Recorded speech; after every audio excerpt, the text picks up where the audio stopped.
BC Samaj కార్యాలయంలో కుల సంఘ పెద్దలతో ఈరోజు ఎన్నికల సమీక్ష జరిగింది.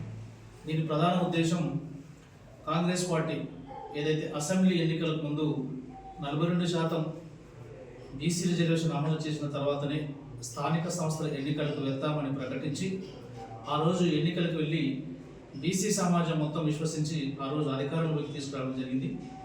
దాని తదనంతరం రాష్ట్ర వ్యాప్తంగా అన్ని బీసీ కుల సంఘాలు, ప్రజా సంఘాలు, విద్యార్థి సంఘాల నాయకులు కలిసి సమగ్ర కులగణన సర్వే జరపాలని, తర్వాతనే ఎన్నికలకు వెళ్ళాలని రాష్ట్ర వ్యాప్త నిరసనలు, దీక్షలు, ఆమరణ దీక్షలు చేసిన తర్వాత కాంగ్రెస్ పార్టీ సమగ్ర కులగణనకు పూనుకోవడం జరిగింది.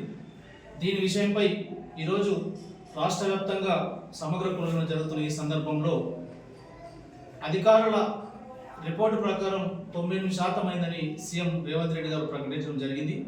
మా బీసీ సమాజం నుంచి మేము కోరుకునేది ఒకటే, మీరు ఏదైతే ఎన్నికల సమయంలో ప్రకటించినట్లుగా సమగ్ర కులగణన 100% జరపాలి.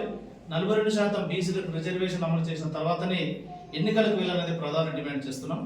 గతంలో ఏ విధంగా అయితే కులగణన జరిగిన విధంగా కాకుండా సమగ్రంగా జరగాలని, ఇప్పటికీ పట్టణాలలో, హైదరాబాద్ లాంటి మహానగరాలలో ఇంకా కొన్ని దగ్గర కులగణన కంప్లీట్గా జరగలేదని, ఇండ్లకు ఇంకా చాలామంది ఇండ్లకు ఇంకా వెళ్ళలేదనేదే ప్రధానంగా వినిపిస్తున్న ఆరోపణ. కాబట్టి ఏదైతే రాష్ట్ర ప్రభుత్వం ఖచ్చితంగా అధికారుల దగ్గర మీటింగ్లు కండక్ట్ చేసి సమగ్ర కులగణన విషయంలో గ్రౌండ్ లెవెల్లో 100% చేసిన తర్వాతనే రిజర్వేషన్ అమలు పరిచి రిజర్వేషన్ డిసైడ్ చేసిన తర్వాతనే ఎన్నికలకు వెళ్ళాలనేదే బీసీ సమాజం ప్రధానంగా డిమాండ్ చేస్తుంది.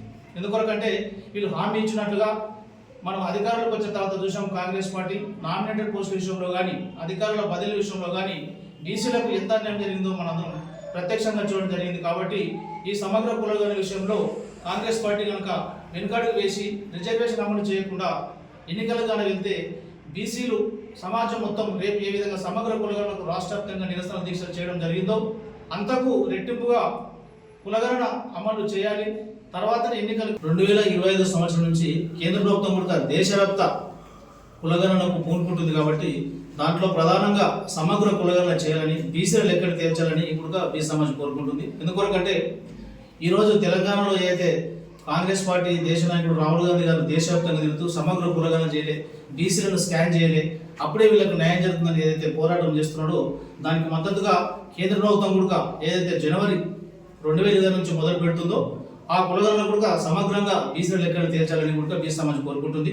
అప్పుడే ఇంతవరకు కేంద్ర ప్రభుత్వ స్థాయిలో ప్రాతినిధ్యం దక్కని బీసీ కులాలు చాలా ఉన్నాయి కనుక అటువంటి కులగణన చేస్తే బీసీల లెక్కలు ఎందుకు తెలిస్తే కేంద్ర ప్రభుత్వ ఉద్యోగాల్లో కానీ, కేంద్ర ప్రభుత్వ సర్వీస్లో కానీ, కేంద్ర ప్రభుత్వ మన యూనివర్సిటీలో కానీ అన్నింటిలో కూడా ప్రమోషన్ విషయంలో కూడా న్యాయం జరుగుతుందని మేము కోరుకుంటున్నాం.